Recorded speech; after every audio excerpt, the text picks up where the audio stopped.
আপনার ল্যাপটপের mouse cursor যদি শো না করে তখন আপনি কি করবেন, মাউস ছাড়াই আপনি এটা অন করতে পারবেন। এখানে আমি এই টাচপ্যাডে হাত দিচ্ছি, তখন কিন্তু এখানে মাউস কার্সার শো করছে না। তারপর এখানে আপনি উইন্ডো বাটন প্রেস করবেন। উইন্ডো বাটন প্রেস করার পরে এখানে আপনি এখানে টাচপ্যাড লিখবেন, TUCH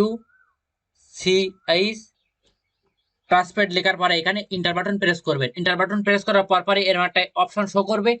এইখানে আপনাকে যে কাজগুলো করতে হবে, এখানে যে ট্যাব বাটন আছে, ট্যাব বাটনে প্রেস করবেন। এইভাবে আস্তে আস্তে ট্যাব বাটনে প্রেস করবেন, এই ওঠানামা করবে এইভাবে।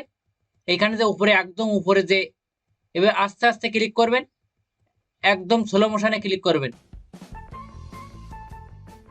এখানে যে এই যে টাচপ্যাডের উপরে যে অফ লেখা আসছে, এখানে এখানে আসার পরে আপনি এখানে যে স্পেস বাটন আছে এটা ক্লিক দেবেন। ক্লিক দেওয়ার পরে এখানে কিন্তু এই অপশনটা কিন্তু এখানে অন হয়ে গেছে। এখন কিন্তু এখানে এই যে মাউস কার্সারটা এখানে কিন্তু শো করছে। এখন এতক্ষণ কিন্তু এখানে শো করেনি। এখানে আপনি অফ করলে পরে এই মাউস কার্সার কিন্তু কাজ করবে, আর অন করলে পর কিন্তু এখানে এই মাউস কার্সারটা কাজ করবে। সেম ভাবে এখানে আবার যদি ওইখানে আসার পরে আমি যদি আবার এই স্পেস বাটন প্রেস করি, তখন কিন্তু আবার এই মাউস কার্সারটা কাজ করছে।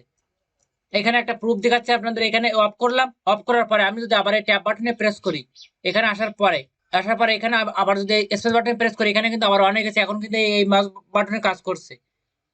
আর আমার ভিডিও যদি ভালো লাগে থাকে please like, comment, share, subscribe করবেন।